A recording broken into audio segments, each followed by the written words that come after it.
request the Deputy CM to present the annual financial statement budget vote on account for 2024-2025. Deputy CM. Speaker sir, I beg to present the annual financial statement budget on 24-25.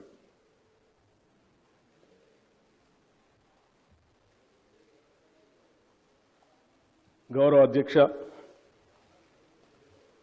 Telangana రాష్ట్ర 3వ శాసనసభ తొలి budget సమావేశానికి స్వాగతం. మార్పును కోరుతూ స్వేచ్ఛ సాధించుకున్న తెలంగాణ ప్రజానికానికి మనస్ఫూర్తిగా నమస్కరిస్తున్నాం.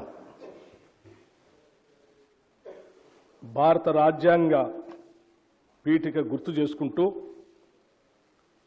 పౌరులెల్లరకు సామాజిక, ఆర్థిక, రాజకీయ న్యాయమును, భావము, భావ ప్రకటన, విశ్వాసము, ధర్మము, ఆరాధన వీటి స్వాతంత్రమును అంతస్తులోనూ అవకాశంలోనూ సమానత్వంలో చేకూర్చుటకు ఈ స్ఫూర్తితో మీ ముందుకు ఈ బడ్జెట్తో వచ్చాం.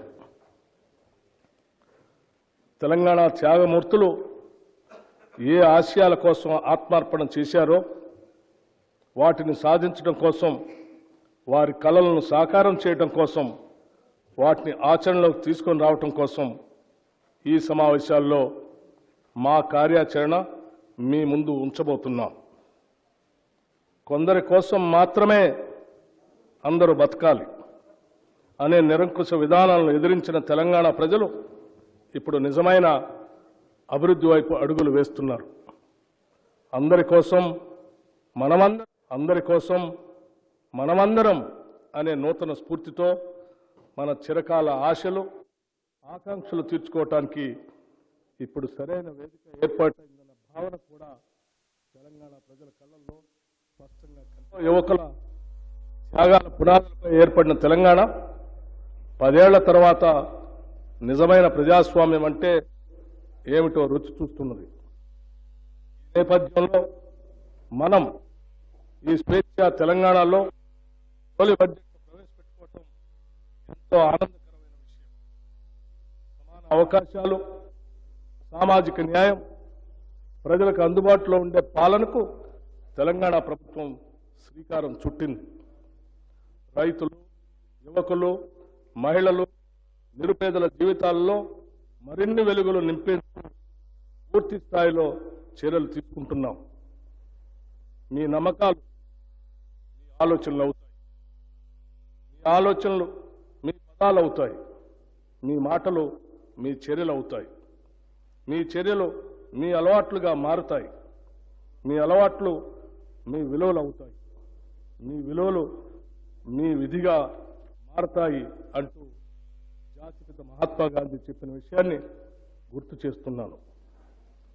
తెలంగాణ ప్రజల జీవితాల్లో గుణాత్మక మార్పు తీసుకురావాలనేది మా కృతనిశ్చయం. అందుకు అనుగుణంగా మా హామీలు ఉండటం వల్లనే తెలంగాణ ప్రజలు మమ్మల్ని నమ్మారు. ఆ నమ్మకాన్ని నిలబెట్టుకోవటానికి ఈ ప్రజాప్రభుత్వం ఎంతటి సాహసాన్నైనా చేస్తుంది, ఎంతటి కష్టాన్నైనా భరిస్తుంది. ప్రజలకు నిజమైన ప్రతినిధులుగా మేము ఎంతటి త్యాగానికైనా సిద్ధంగా ఉన్నాం. పాలకులకు, ప్రజలకు మధ్య ఉన్న ఇనుప ప్రారంభమైన మా ఈ ప్రజాపాలన మరింత పటిష్టంగా ముందుకు సాగుతుందనటంలో ఎటువంటి సందేహం లేదు. నిస్సహాయులకి సహాయం చేయటమే మా విధానం, ఇదే మా లక్ష్యం.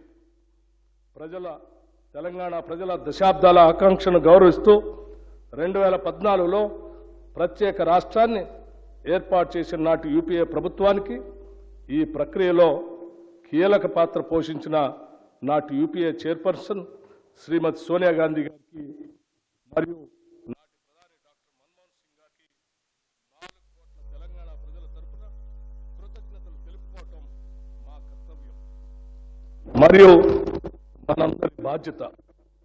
స్వరాష్ట్రం కోసం కీలక పాత్ర పోషించిన నాటి యూపీఏ చైర్పర్సన్ శ్రీమతి సోనియా గాంధీ గారికి మరియు నాటి ప్రధాని డాక్టర్ మన్మోహన్ సింగ్ గారికి 4 కోట్ల తెలంగాణ ప్రజల తరఫున కృతజ్ఞతలు తెలుపుకోవటం మా కర్తవ్యం.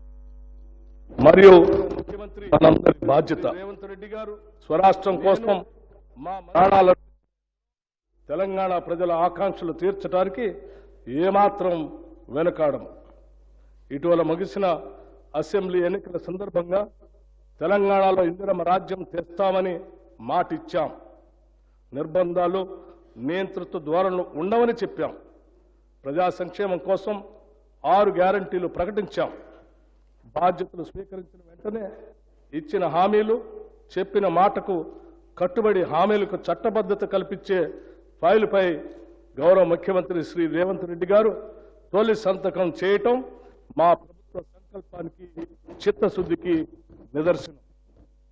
నూతన ప్రభుత్వం తొలి అడుగులోనే సంక్షేమానికి నాంది పలికింది.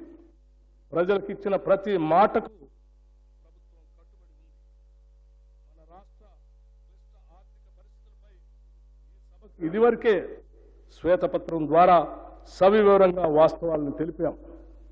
ఇటువంటి విపత్కర ఆర్థిక పరిస్థితుల్లో కూడా మేము ప్రజా సంక్షేమానికి చేసిన వాగ్దానాలకి కట్టుబడి ఉన్నాం.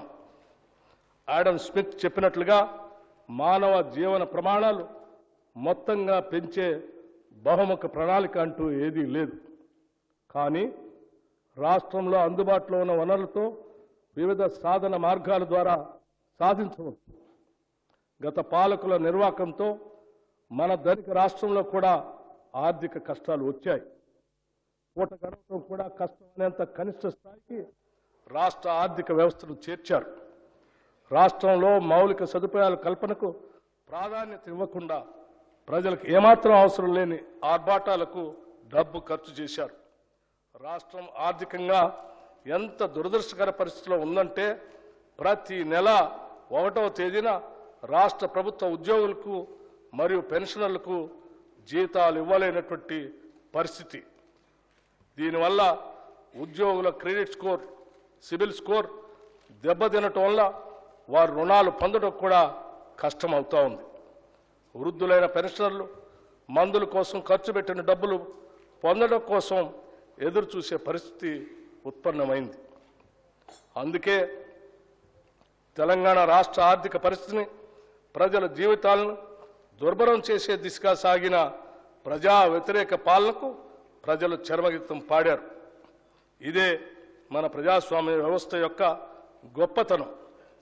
దివాళా తీసిన రాష్ట్ర ఆర్థిక పరిస్థితిని మెరుగుపరచడానికి ఇప్పటికే దుబారా ఖర్చులు తగ్గించాం. రాష్ట్ర ఆర్థిక క్రమశిక్షణతో పాటు మెరుగైన సంక్షేమ పాలన అందించాలన్నదే మా లక్ష్యం. గత ప్రభుత్వం ప్రవేశపెట్టిన ప్రతి బడ్జెట్ వాస్తవానికి చాలా దూరంగా ఉంది. రాష్ట్రం యొక్క రాబడిని అధికంగా చేసి చూపెట్టడం ద్వారా ఎన్నో పథకాలకు నిధులు కేటాయిస్తున్నామనేటువంటి భ్రమను కల్పించారు. ఉదాహరణకు దళిత బంధు పథకానికి బడ్జెట్లో 17,700 కోట్ల రూపాయలు చూపిస్తే నిధులు మాత్రం ఒక్క పైసా కూడా ఖర్చు పెట్టలేదు. అంతేకాకుండా 2021-22 సంవత్సరానికి క్యాగ్ లెక్కల ప్రకారం షెడ్యూల్డ్ కులాల అభివృద్ధికి డిమాండ్లో 4,874 కోట్ల రూపాయలు నిధులు ఖర్చు చేయలేదు. గిరిజన అభివృద్ధిలో 2,918 కోట్ల రూపాయలు ఖర్చు చేయలేదు. వెనుకబడిన తరగతుల అభివృద్ధిలో 1,437 కోట్ల రూపాయలు ఖర్చు చేయలేదు. అదేవిధంగా రైతులకు వడ్డీ లేని రుణాల కొరకు కేవలం 2014-15 ఆర్థిక సంవత్సరం నుంచి 2023-24 ఆర్థిక సంవత్సరం వరకు 1,067 కోట్ల రూపాయలు బడ్జెట్ పెట్టి కేవలం 297 కోట్ల రూపాయలు మాత్రమే ఖర్చు పెట్టారు.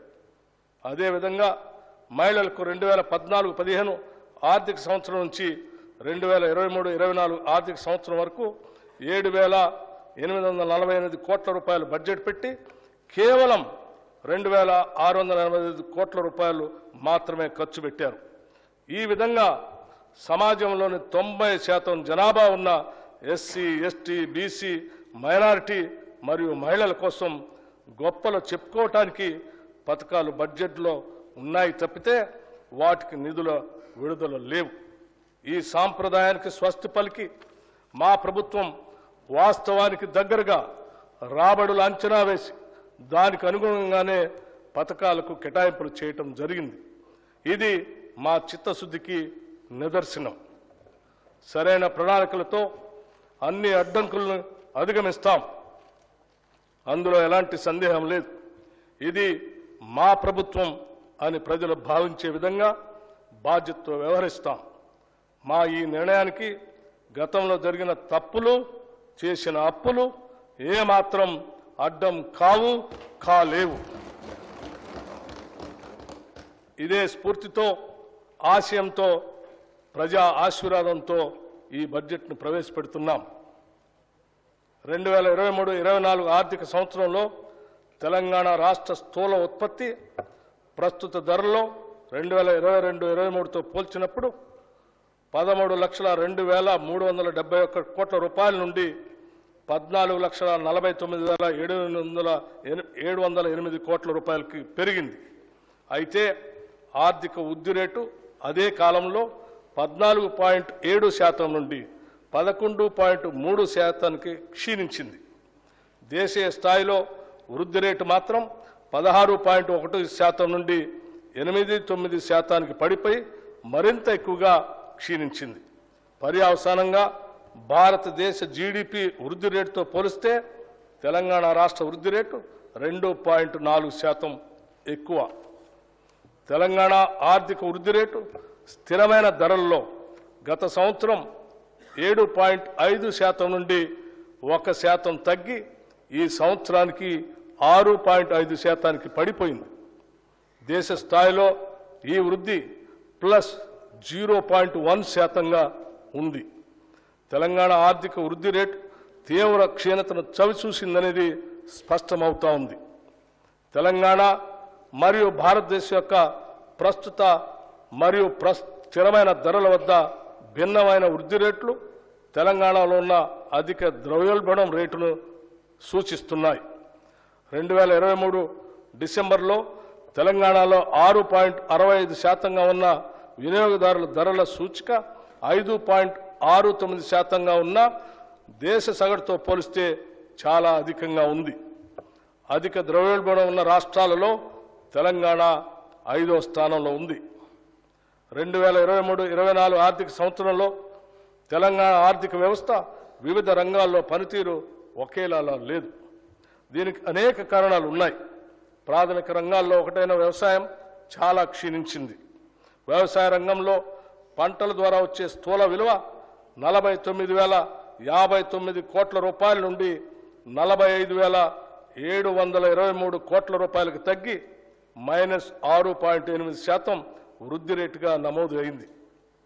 ఈ గణనీయమైన తగ్గుదలకి ప్రధాన కారణం ప్రతికూల వాతావరణ పరిస్థితులు, నైరుతి రుతుపవనాలు 17 రోజులు ఆలస్యమయ్యాయి మరియు సీజన్లో వర్షపాతంలో తీవ్ర హెచ్చుతగ్గులు వచ్చాయి.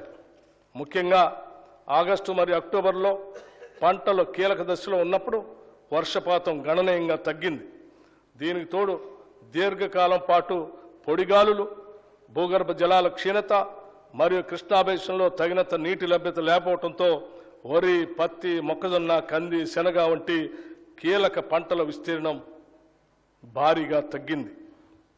అదే సమయంలో తెలంగాణ ఆర్థిక వ్యవస్థలో ఇతర రంగాలకు కూడా వృద్ధి రేట్లో తరుగుదల నమోదు చేశాయి. విద్యుత్, గ్యాస్, నీటి సరఫరా, వాణిజ్యం మరియు మరమ్మత్తు సేవలు, హోటళ్లు మరియు రెస్టారెంట్లు, రైల్వేలు మరియు వాయు రవాణా వంటి రంగాలలో గణనీయమైన తగ్గుదల కనిపించింది. అయితే తయారీ రంగంలో మాత్రం పెరుగుదల కనిపించింది. గత సంవత్సరంలో నమోదైన 1.3% వృద్ధితో పోలిస్తే ఈ సంవత్సరం 5.9%గా వృద్ధి చెందింది. రియల్ ఎస్టేట్, నిర్మాణం మరియు మైనింగ్, క్వారీ వంటి ఇతర రంగాలు కూడా మునుపటి సంవత్సరంతో పోలిస్తే 2023-24లో అధిక వృద్ధి రేటును నమోదు చేశాయి. తెలంగాణ తలసరి ఆదాయం ప్రస్తుత ధరల ప్రకారం 2023-24లో 3,43,297 రూపాయలుగా ఉంటుందని అంచనా. గత తలసరి ఆదాయం 3,09,912 రూపాయలు. దీనితో పోలిస్తే ఈ సంవత్సరం పెరుగుదల కల్పిస్తున్నప్పటికీ వృద్ధి రేటు మాత్రం క్షీణించింది. కాంగ్రెస్ పార్టీ ఎన్నికల మేనిఫెస్టోలో ప్రకటించిన విధంగా అధికారంలోకి వచ్చిన వెంటనే ప్రగతి భవన్ను మహాత్మా జ్యోతిబా పూలే భవన్గా మార్చి ప్రజా పరిపాలనకి శుభారంభం చేశాం. ప్రతి వారం 2 రోజుల్లో ప్రజావాణి నిర్వహిస్తూ ప్రజల కష్టాలను ప్రత్యక్షంగా తెలుసుకుంటున్నాం. ఈ 2 నెలల్లో 43,054 దరఖాస్తులు వస్తే వాటిలో 14,951 ఇళ్ల కొరకు, 8,927 భూ సమస్యల గురించి, 3,267 పెన్షన్ల గురించి మరియు 3,134 ఉద్యోగ కల్పన గురించి వచ్చాయి. ప్రజావాణిలో వికలాంగులు, వృద్ధులు, మహిళలు మరియు పిల్లల కొరకు ప్రత్యేక కౌంటర్లను ఏర్పాటు చేసి అదనపు సౌకర్యాలు కూడా కల్పించాం. వైద్య సేవల నిమిత్తం వచ్చే రోగుల సహాయార్థం ఆరోగ్యశ్రీ కౌంటర్లను ఏర్పాటు చేశాం. ఒక పోర్టల్ ద్వారా ప్రజావాణి దరఖాస్తులన్నింటినీ నమోదు చేసి అవి పరిష్కారం అయ్యేదాకా వాటిని పర్యవేక్షించడానికి కలెక్టర్లకి, శాఖాధిపతులకి ఆదేశాలు ఇచ్చాం. ప్రజావాణి సక్రమంగా నిర్వహించేలాగా ఒక సీనియర్ ఐఏఎస్ని ప్రత్యేక అధికారిగా నియమించాం. సంపూర్ణ ప్రజా సంక్షేమమే కాంగ్రెస్ ప్రభుత్వ ప్రణాళిక. అందుకే 6 హామీలను ప్రజల ముందు ఉంచి వారి ఆమోదంతో ఈ శాసనసభ వేదిక ద్వారా వాటిని అమలు చేసేందుకు మా ప్రణాళికను మీ ముందు ఉంచుతున్నాం. హామీ ఇచ్చిన 6 గ్యారంటీల్లో 2 గ్యారంటీలను మేము బాధ్యతలు స్వీకరించిన 48 గంటల్లోనే ప్రారంభించి కాంగ్రెస్ ప్రభుత్వ చిత్తశుద్ధిని నిరూపించుకున్నాం. 6 హామీల అమలుకై అర్హులైన లబ్ధిదారుల నుండి దరఖాస్తులు స్వీకరించడం కోసం ప్రత్యేకంగా డిసెంబర్ 28 నుండి జనవరి 6 వరకు గ్రామాల్లో మరియు వార్డుల్లో సభలు ఏర్పాటు చేయడం జరిగింది. ఈ సభల్లో ప్రజలు 1.29 కోట్ల దరఖాస్తులు ఇవ్వటం జరిగింది. దీనిని బట్టి ప్రజల్లో ఈ హామీలపై ఉన్న విశ్వాసం అర్థమవుతా ఉంది. అందుకే ఒక ప్రత్యేక సాఫ్ట్వేర్ ద్వారా ఈ దరఖాస్తులను క్రోడీకరించే పని కూడా త్వరితగతిన పూర్తి చేయటం జరిగింది. దీనివల్ల మున్ముందు ఈ హామీల అమలులో లబ్ధిదారుల ఎంపిక మరియు వాటికి అవసరమైన నిధులు సమకూర్చుకోవటానికి మార్గం సులభతరం అవుతుంది. మహాలక్ష్మి పథకంలో భాగమైన ఉచిత ఆర్టీసీ బస్సు రవాణా సౌకర్యాన్ని మా ప్రభుత్వం డిసెంబర్ 9, 2023న ప్రారంభించడం జరిగింది. రాష్ట్ర మహిళలు ఈ పథకం పట్ల అత్యంత సంతృప్తి మరియు సంతోషం వ్యక్తం చేస్తున్నారు. ఈ పథకం సజావుగా సాగటానికి సకాలంలో ఆర్టీసీకి అవసరమైన నిధులు అందజేస్తున్నాం. ఇప్పటికే నెలకి 300 కోట్ల రూపాయల చొప్పున అదనపు నిధులు మంజూరు చేయటం జరిగింది. మరొక ముఖ్యమైన ప్రజా సంక్షేమ పథకం రాజీవ్ ఆరోగ్యశ్రీ. ఈ పథకం కింద మా హామీ ప్రకారం డిసెంబర్ 9, 2023 నుండి వైద్య ఖర్చుల పరిమితిని 5 లక్షల రూపాయల నుండి 10 లక్షల రూపాయల వరకు పెంచడం జరిగింది. గతంలో ఆరోగ్యశ్రీ కింద చెల్లించవలసిన బకాయిలు చెల్లించనందున ఆసుపత్రుల్లో ఆరోగ్యశ్రీ సేవలు నిలిచిపోయి సామాన్య ప్రజలు తీవ్ర ఇబ్బందులు ఎదుర్కొన్నందున మా ప్రభుత్వం దీన్ని ప్రాధాన్యతగా తీసుకుని గత బకాయిలను కూడా వెంటనే విడుదల చేయటం జరిగింది. భవిష్యత్తులో కూడా ఆరోగ్యశ్రీ కింద వైద్య సేవలకు ఎటువంటి అడ్డంకి లేకుండా అవసరమైన నిధులు చెల్లించడం జరుగుతుంది. మా ప్రభుత్వ హామీల్లో మరో ముఖ్యమైన 2 హామీలు గృహజ్యోతి మరియు 500 రూపాయలకే వంట గ్యాస్ సిలిండర్ సరఫరా. గృహజ్యోతి పథకం ద్వారా అర్హులైన వినియోగదారులందరికీ నెలకి 200 యూనిట్లు ఉచిత విద్యుత్తును అందించడానికి మరియు అర్హులైన వినియోగదారులకి 500 రూపాయలకే వంట గ్యాస్ సిలిండర్లు సరఫరా చేసే పథకాలకి మరో ముందడుగు వేశాం. ఫిబ్రవరి 4, 2024న రాష్ట్ర మంత్రివర్గ సమావేశం ఈ పథకాల అమలుకి ఆమోదం తెలిపింది. త్వరలోనే తగిన విధి విధానాలు రూపకల్పన చేసి వాటి ఫలాలను ప్రజలకు అందించడం జరుగుతుంది. మహాలక్ష్మి, రైతు భరోసా, ఇందిరమ్మ ఇళ్ళు, చేయూత, యువ వికాసం హామీల అమలుకు మా ప్రభుత్వం చిత్తశుద్ధితో ఉంది. వాటిని వీలైనంత త్వరలో అమలు చేసే సంకల్పంతో ఉన్నాం. ఈ బడ్జెట్లో ఈ పథకాల అమలుకి 53,196 కోట్ల రూపాయలు ప్రతిపాదించడం జరిగింది. ఈ కేటాయింపు ఒక ప్రాథమిక అంచనా ప్రకారం మాత్రమే చేయటం జరిగింది. హామీలకు సంబంధించిన విధి విధానాలను రూపొందించే పని ఇంకా కొనసాగుతున్నందున అది పూర్తయిన వెంటనే అమలుకు అవసరమైన పూర్తి నిధులు కేటాయిస్తాం. ఎన్నికల ప్రణాళికలో చెప్పిన ప్రతి హామీని నెరవేర్చేందుకు కృతనిశ్చయంతో ఉన్నాం. రైతుల కోసం ప్రకటించిన వరంగల్ డిక్లరేషన్, హైదరాబాద్లో ప్రకటించిన యువ డిక్లరేషన్, చేవెళ్లలో ప్రకటించిన ఎస్సీ ఎస్టీ డిక్లరేషన్, కామారెడ్డిలో ప్రకటించిన బీసీ మైనారిటీ డిక్లరేషన్ అన్నింటినీ ఖచ్చితంగా అమలు చేస్తాం. రాష్ట్రం పారిశ్రామికంగా అభివృద్ధి చెందటం వలన ఎన్నో సమస్యల పరిష్కారం అవుతాయి. లక్షలాది మందికి ఉపాధి అవకాశాలు దొరుకుతాయి. ఉత్పాదకత పెరుగుతుంది. అందుకే తెలంగాణ రాష్ట్రం సత్వర పారిశ్రామిక ప్రగతి సాధించేందుకు అన్ని చర్యలు ప్రారంభించాం. ఈ దిశగానే గౌరవ ముఖ్యమంత్రి శ్రీ రేవంత్ రెడ్డి గారు మరియు మన ఐటీ పరిశ్రమల శాఖ మార్చులు శ్రీ దుద్దిళ్ల శ్రీధర్ బాబు గారు ఇటీవల స్విట్జర్లాండ్లోని దావోస్లో జరిగిన వరల్డ్ ఎకనామిక్ ఫోరం వార్షిక సమావేశంలో పాల్గొన్నారు. మన రాష్ట్రానికి భారీగా పెట్టుబడులు తెచ్చే లక్ష్యంతో పలు పారిశ్రామికవేత్తలతో వరుస సమావేశాలు నిర్వహించారు. తత్ఫలితంగా మన రాష్ట్రానికి దాదాపు 40,000 కోట్ల రూపాయలకు పైబడి పెట్టుబడులు రానున్నాయని ఈ సందర్భంగా చెప్పటానికి సంతోషిస్తున్నాం. తెలంగాణ ప్రభుత్వం అనుసరించబోయే విధానాలను ప్రఖ్యాత పారిశ్రామికవేత్తలు ప్రశంసించిన విషయాన్ని కూడా ఈ సందర్భంగా మీకు తెలియజేస్తున్నాం. తెలంగాణలో పెట్టుబడులు పెట్టేందుకు అత్యంత సానుకూలత వ్యక్తం కావటం మా పాలనపై ఉన్న నమ్మకానికి నిదర్శనం. ఈ పెట్టుబడుల ద్వారా మన రాష్ట్ర స్థూల ఉత్పత్తి పెరిగి ప్రజలకు సంపద పెరుగుతుంది అనటంలో ఎటువంటి సందేహం లేదు.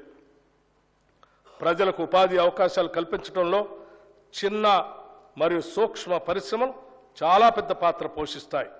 దాన్ని దృష్టిలో పెట్టుకుని చిన్న మరియు సూక్ష్మ సంస్థలు స్థాపించడానికి వీలుగా క్లస్టర్లని అభివృద్ధి చేస్తాం.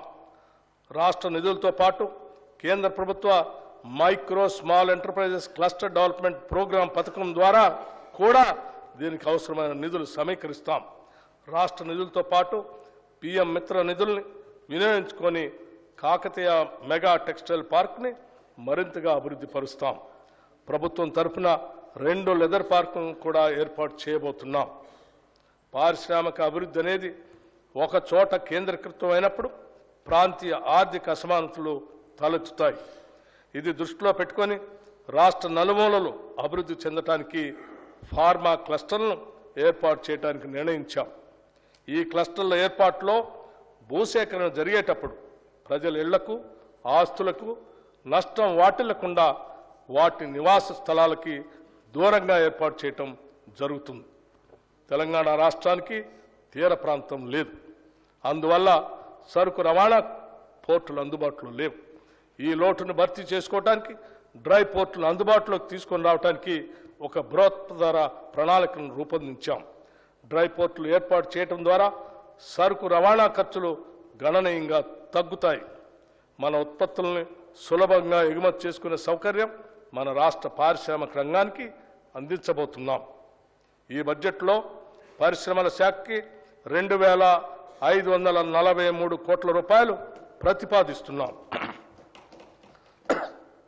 దివంగత ప్రధాని శ్రీ రాజీవ్ గాంధీ గారు అన్నట్లుగా భారతదేశం పారిశ్రామిక విప్లవం యొక్క అవకాశం కోల్పోయింది. కానీ కంప్యూటర్ విప్లవం మాత్రం కోల్పోలేము. ఎంతో దార్శనికతతో 3.5 దశాబ్దాల క్రితమే ఆయన చెప్పిన మాటలు ఇప్పటికీ స్ఫూర్తిదాయకం. తెలంగాణ రాష్ట్రం ఇన్ఫర్మేషన్ టెక్నాలజీలో దేశంలోని అగ్రస్థానంలో ఉండాలనేది మా ఆకాంక్ష. ఐటీ రంగంలో అభివృద్ధి సాధించడం ద్వారా తెలంగాణలోని గ్రామీణ ప్రాంతాల ప్రజలకి మరింత అధునాతన సౌకర్యాలు కల్పించడానికి వీలు కలుగుతుంది. అంతేకాకుండా ఎంతోమందికి ఉపాధి అవకాశాలు లభ్యమవుతాయి. ఐటీ రంగానికి మరింత మెరుగుపరిచిన విధానాన్ని రూపొందించేందుకు రాష్ట్ర ప్రభుత్వం సిద్ధంగా ఉంది. గ్రామీణ ప్రాంతాల అభివృద్ధి మరియు ప్రజల జీవన స్థితిగతులను మెరుగుపరచడానికి వీలుగా ఆర్టిఫిషియల్ ఇంటెలిజెన్స్ను ఉపయోగించుకుంటాం. ఐటీ రంగంలో భారీ పెట్టుబడులతో ముందుకు వచ్చేవారికి అత్యంత సులువైన విధానాలతో స్వాగతం పలకటమే కాకుండా భవిష్యత్తులో కూడా వారికి ఎలాంటి సమస్యలు తలెత్తని పటిష్టమైన విధానాలని రూపొందిస్తున్నాం. అత్యంత అధునాతనమైన మౌలిక సదుపాయాలు కల్పించడం ద్వారా ఐటీ రంగంలో నైపుణ్యం మరింత వృద్ధి చెందే విధంగా మా నూతన పాలసీ ఉంటుంది. హైదరాబాద్లోని ఐటీ పరిశ్రమ రోజు రోజుకి అభివృద్ధి చెందుతున్నది. ఐటీ పరిశ్రమలతో హైదరాబాద్ కిటకిటలాడుతున్నది. కానీ రాష్ట్ర సమగ్రాభివృద్ధి జరగాలంటే ఒక్క హైదరాబాద్ మాత్రమే అభివృద్ధి జరిగితే సరిపోదు. ఇలాంటి అభివృద్ధి తెలంగాణ రాష్ట్ర నలుమూలలకు కూడా విస్తరించాలి. ఈ కారణంగా ఐటీ పరిశ్రమను ద్వితీయ తృతీయ శ్రేణి నగరాలకు విస్తరించేందుకు ప్రణాళికలు రచిస్తున్నాం. రాష్ట్ర వ్యాప్తంగా అన్ని ప్రాంతాల్లో ఐటీ పరిశ్రమలు రావాలంటే పటిష్టమైన విధానం ఉండాలి. అందుకే అమెరికాలోని ఐటీ సర్ అనే సంస్థతో సంప్రదింపులు జరుపుతున్నాం. దీనివల్ల తెలంగాణ రాష్ట్రం ఐటీ రంగంలో తిరుగులేని శక్తిగా మారుతుందనటంలో సందేహం లేదు. దేశంలోనే అత్యంత పటిష్టమైన ఫైబర్ నెట్వర్క్ కనెక్షన్ ఉండే రాష్ట్రంగా తెలంగాణని తీర్చిదిద్దుతాం. ఈ బడ్జెట్లో ఐటీ శాఖకు 774 కోట్ల రూపాయలను ప్రతిపాదిస్తున్నాం. ప్రజాస్వామ్యం అనేది కేవలం ప్రభుత్వ రూపం కాదు. ఇది ప్రాథమికంగా అనుబంధిత జీవన విధానం, ఉమ్మడి కమ్యూనిటీ అనుభవం. ఇది తప్పనిసరిగా తోటివారి పట్ల గౌరవం మరియు గౌరవప్రదమైన వైఖరి అన్కోట్ డాక్టర్ బిఆర్ అంబేద్కర్. గ్రామాల అభివృద్ధితో ప్రతి పల్లె కళకళలాడేలా చేయటమే మా ప్రభుత్వ ప్రాధాన్యత. అందుకే గ్రామీణ అభివృద్ధి విషయంలో గత 10 ఏళ్లలో పడ్డ తప్పటడుగుల్ని సరిచేయబోతున్నాం. ప్రతి గ్రామం యూనిట్గా గ్రామాల అభివృద్ధికి ప్రణాళిక తీసుకొని ముందుకు వెళుతున్నాం. మనస వాచ కర్మణ ప్రజాస్వామ్య వ్యవస్థలో తమ కర్తవ్యాల్ని తామే నిర్వర్తించేలాగా చూస్తాం. ఇది మేమేదో ప్రజాస్వామ్యానికి చేస్తున్న మేలు కాదు. గ్రామాల్లోని అణగారిన వర్గాలకు, గ్రామీణ పేదలకు మేము కల్పిస్తున్న హక్కు, నిస్సహాయులకి అభాగ్యులకి మేమిస్తున్న గ్యారంటీ, సామాజికంగా అన్యాయం ఎదుర్కొంటున్న వారికి మేమిస్తున్న ధైర్యం. మీకు తెలుసు, దేశానికి గ్రామాలే పట్టుగొమ్మలని మహాత్మా గాంధీ చెప్తే దాన్ని ఆచరించి చూపించిన గొప్ప ప్రధాని కీర్తిశేషులు రాజీవ్ గాంధీ గారు. దేశంలో గ్రామ స్వరాజ్యానికి బాటలు వేసేందుకు ఆనాటి ప్రధాని రాజీవ్ గాంధీ ప్రభుత్వం 73-74వ రాజ్యాంగ సవరణ ప్రతిపాదించింది. గ్రామ పంచాయతీలకి ఆర్థిక వెసులుబాటు కల్పించడమే కాకుండా వారి అభివృద్ధి ప్రణాళికను వారే రూపొందించుకునే విధంగా కేంద్రం నుంచి నేరుగా నిధుల్ని పంచాయతీలకు అందజేసిన ఘనత అప్పటి కాంగ్రెస్ ప్రభుత్వానికే దక్కుతుంది. గ్రామ పంచాయతీల్ని మరింత బలోపేతం చేస్తాం. సకాలంలో నిధులు అందించి గ్రామాభ్యుదయానికి బాటలు వేస్తాం. గ్రామీణ ప్రాంతాలలో సురక్షిత తాగునీరు ఇప్పటికీ పూర్తిగా అందుబాటులో లేదు. 35,752 కోట్ల రూపాయలు ఖర్చు చేసి మిషన్ భగీరథ పూర్తి చేశామని గత ప్రభుత్వం గొప్పలు చెప్పింది. వాస్తవానికి ఇన్ని వేల కోట్లు ఖర్చు చేసినా ఈనాటికి రాష్ట్రంలో సురక్షిత మంచినీరు లేని గ్రామాలు ఎన్నో ఉన్నాయి. కేంద్ర జల మంత్రిత్వ శాఖ కూడా అప్పటి రాష్ట్ర ప్రభుత్వం తెలంగాణలో 100% ఇళ్లకు సురక్షిత మంచినీరు అందుతుందని చెప్పడాన్ని తప్పుబట్టింది. ఈ విషయంలో అప్పటి రాష్ట్ర ప్రభుత్వం తప్పుడు నివేదికలు ఇవ్వటం వల్ల కేంద్ర జల మంత్రిత్వ శాఖ మన రాష్ట్రానికి హక్కుగా రావాల్సిన నిధులు కూడా ఇవ్వలేదు. స్థానికంగా ఉన్న నీటి వనరుల్ని వాడుకోవటం కాకుండా సుదూర ప్రాంతాల నుంచి పైప్ లైన్ల ద్వారా తాగునీరు అందించే ప్రయత్నం చేయటం వల్ల ఖర్చు ఎన్నో రెట్లు పెరిగి చివరకు సమస్యలు తలెత్తుతున్నాయి. స్థానిక నీటి వనరులను నిర్లక్ష్యం చేసి ఎక్కడి నుంచో నీరు తేవటం అనేది ప్రయాసతో కూడుకున్న పని. కేవలం కాంట్రాక్టులు మాత్రమే ఈ కార్యక్రమం ద్వారా లాభపడ్డారు. ఈ కారణంగా గ్రామీణ పేదలు సురక్షిత మంచినీటి కోసం ఇంకా ఇబ్బంది పడుతూనే ఉన్నారు. మిషన్ భగీరథ కార్యక్రమాన్ని ఇప్పటికైనా ప్రక్షాళన చేయకపోతే ఎంతో ప్రజాధనం వృధా అయ్యే ప్రమాదం ఉందని మీకు తెలియజేస్తున్నాం. అందుకే ఈ దిశగా దిద్దుబాటు చర్యలు ప్రారంభించాం. 2014 సంవత్సరంలో కొత్తగా ఏర్పడిన మన రాష్ట్రానికి మొదటి ఆర్థిక సంఘం నియమించుకోవటం జరిగింది.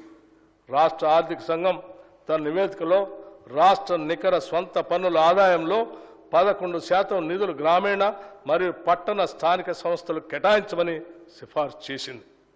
ఈ 11%లోని 61% నిధులు గ్రామీణ స్వయం ప్రతిపత్తి సంస్థలు కేటాయించాలని కూడా సిఫార్సు చేసింది. ఈ సిఫార్సుల్ని గత రాష్ట్ర ప్రభుత్వం పట్టించుకోలేదు.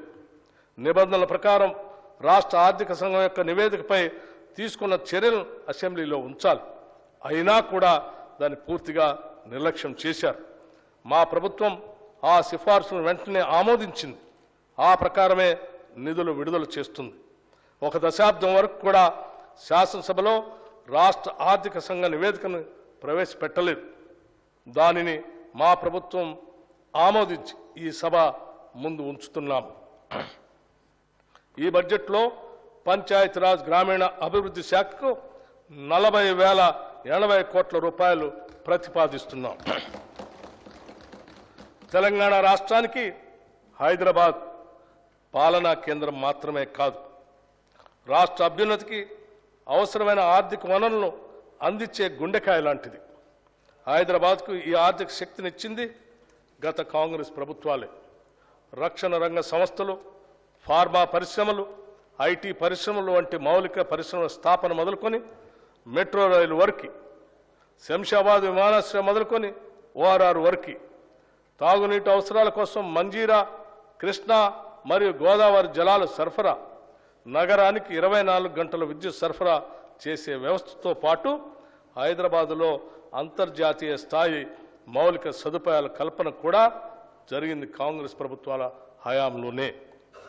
హైదరాబాద్ అభివృద్ధి ద్వారా సృష్టించబడిన సంపద కొందరు అధికారులకో లేదా నాయకుల స్వార్థం కోసం కాదు, అది యావత్తు ప్రజలందరికీ చెందాలనేదే మా లక్ష్యం, మా మార్గం. అందుకే పాలనా పరంగా అన్ని సంస్థలని, వ్యవస్థల్ని ప్రక్షాళన చేస్తున్నాం. మూసీ ప్రక్షాళనతో పాటు మూసీ పరివాహక ప్రాంతాన్ని ఉపాధి కల్పనా జోన్గా మార్చే కార్యాచరణ మొదలుపెట్టాం. మూసీ అంటే ముక్కు మూసుకొని పోవాల్సిన పరిస్థితి నుండి దానిని పునరుజ్జీవింప చేయడానికి వడివడిగా అడుగులు వేస్తున్నాం. మూసీ రివర్ ఫ్రంట్ని అభివృద్ధి పరిచేందుకు నూతన విధానాలను ఆకలింపు చేసుకుంటున్నాం. గౌరవ ముఖ్యమంత్రి శ్రీ రేవంత్ రెడ్డి గారు మరియు అధికారులు ఇటీవల లండన్ పర్యటన సందర్భంగా థేమ్స్ నదీ నిర్వహణ తీరుని పరిశీలించారు. మాత్రం కాలుష్యం లేకుండా థేమ్స్ నది లండన్ నగరం మధ్య నుంచి ప్రవహిస్తున్న తరహాలోనే మూసీ రివర్ ఫ్రంట్ని అభివృద్ధి పరచాలని ఆకాంక్షిస్తున్నాం. ఈ మేరకు ఇటీవల హైదరాబాద్ వచ్చిన British high commissioner Alex Ellis మరియు నీతి ఆయోగ్ వైస్ చైర్మన్ శ్రీ సుమన్ బెర్రీలతో కూడా ప్రభుత్వం చర్చలు జరిపింది. Musi river front development project ద్వారా ఈ కార్యక్రమం చేపడతాం. దీనిలో భాగంగా పాదచారుల జోన్లు, పీపుల్స్ ప్లాజాలు, పాత నగరంలోని హెరిటేజ్ జోన్లు, హాకర్ జోన్లు, చిల్డ్రన్స్ థీమ్ పార్కులు, ఎంటర్టైన్మెంట్ జోన్లు అభివృద్ధి చేస్తాం. మూసీ నదీ తీరాన్ని ఒక పర్యావరణ హిత పద్ధతిలో సమగ్ర ప్రణాళికతో అద్భుతంగా తీర్చిదిద్దుతాం. మన సాంస్కృతిక కట్టడాల పరిరక్షణ కూడా ఈ పథకంలో భాగంగా అమలు చేస్తాం. దీనికి కావలసిన నిధుల్లో ఎక్కువ శాతం నది చుట్టూ ఉన్న భూముల్ని వాణిజ్య అవసరాలకు అనుగుణంగా మార్చి సమకూరుస్తాం. భవిష్యత్తులో ఈ ప్రాజెక్టు చార్మినార్, హైటెక్ సిటీ, సాలార్జింగ్ మ్యూజియం మరియు ఇతర పర్యాటక స్థలాలతో సమానంగా పోటీ పడుతుందనటంలో ఎటువంటి సందేహం లేదు.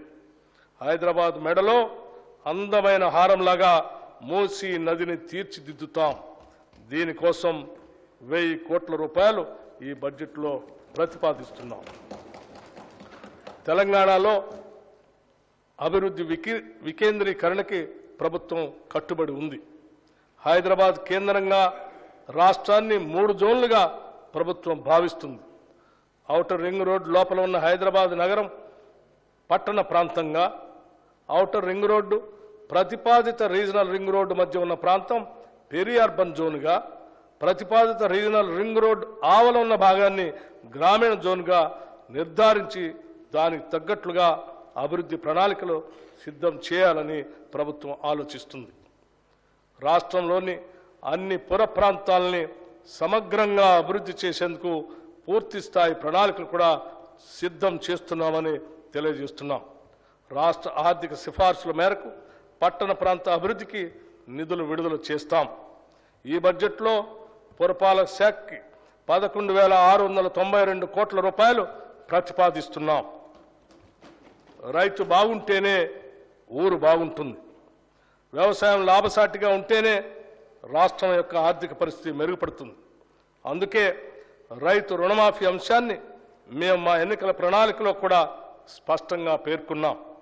ఎన్నికల ముందు ప్రజలకి హామీ ఇచ్చిన విధంగానే రైతు రుణమాఫీ పథకాన్ని అమలు చేయబోతున్నాం. 2 లక్షల రూపాయల రుణమాఫీపై త్వరలోనే మా కార్యాచరణ ఉంటుంది. అందుకు విధి విధానాల్ని రూపొందిస్తున్నాం. ప్రతి పంటకు మద్దతు ధర ఇస్తాం. ఈ సందర్భంలో మేము రైతు బంధు పథకం గురించి ఒక విషయం ఈ గౌరవ సభ ముందు ఉంచదలుచుకున్నాం. రైతు బంధు యొక్క ముఖ్య ఉద్దేశం రైతుకు పెట్టుబడి సాయం అందించడమేనని గత ప్రభుత్వం ఈ పథకాన్ని ప్రారంభించింది. రైతుకు సాయం అందించడం అనేది ప్రశంసించదగిన విషయమే అయినా ఈ పథకం పేరుతో అసలు రైతుల కన్నా పెట్టుబడిదారులు మరియు అనర్హులే ఎక్కువ లాభం పొందారని చెప్పడానికి ఎంతో చింతిస్తున్నాం. సాగు చేయటానికి పనికిరాని కొండలు, గుట్టలు, ఆఖరికి రోడ్లు ఉన్న స్థలానికి కూడా రైతు బంధు సాయం ఇచ్చారు. పెట్టుబడిదారులు, బడా రియల్ ఎస్టేట్ కంపెనీలు కొనిపెట్టుకున్న వేలాది ఎకరాలకు కూడా రైతు బంధు సాయం అందింది. ఇది అక్రమం. ఇచ్చిన జీవోకి విరుద్ధంగా పథకాన్ని వర్తింపచేయటం అనేది గత ప్రభుత్వానికే సాధ్యమైంది. జరిగిన ఈ అక్రమాల కారణంగా మేము రైతు బంధు నిబంధనలను పునఃసమీక్ష చేసి నిజమైన అర్హులకి రైతు భరోసా కింద ఎకరానికి 15,000 రూపాయలు అందించేందుకు కృతనిశ్చయంతో ఉన్నాం. గతంలో భిన్నంగా మేము కౌలు రైతులకు కూడా రైతు భరోసా సాయాన్ని ఇవ్వటానికి మార్గదర్శకాలు సిద్ధం చేస్తున్నాం. అదేవిధంగా ప్రధానమంత్రి ఫసల్ బీమా యోజన కార్యక్రమాన్ని ఆధారంగా చేసుకొని రాష్ట్రంలో పంటల బీమా పథకాన్ని పటిష్టంగా అమలు చేయబోతున్నాం. పశ్చిమ బెంగాల్లో అమలు జరుగుతున్న తీరును పరిశీలించిన అనంతరం దానికి సంబంధించి తుది నిర్ణయాన్ని తీసుకుంటామని ఈ సందర్భంగా మనవి చేస్తున్నాం. రైతు బీమా పథకాన్ని కౌలు రైతులకు కూడా అమలు చేసేందుకు చర్యలు తీసుకుంటున్నాం. అందుకు అవసరమైన మార్గదర్శకాలని రూపొందిస్తున్నాం. విత్తన భండాగారంగా ఉన్న తెలంగాణ ఇంకా ఎంతో ప్రగతిని సాధించడానికి అవకాశం ఉండి కూడా సాధించలేకపోయింది. విత్తనం నాణ్యమైనది అయితేనే రైతుకు మేలు కలుగుతుంది.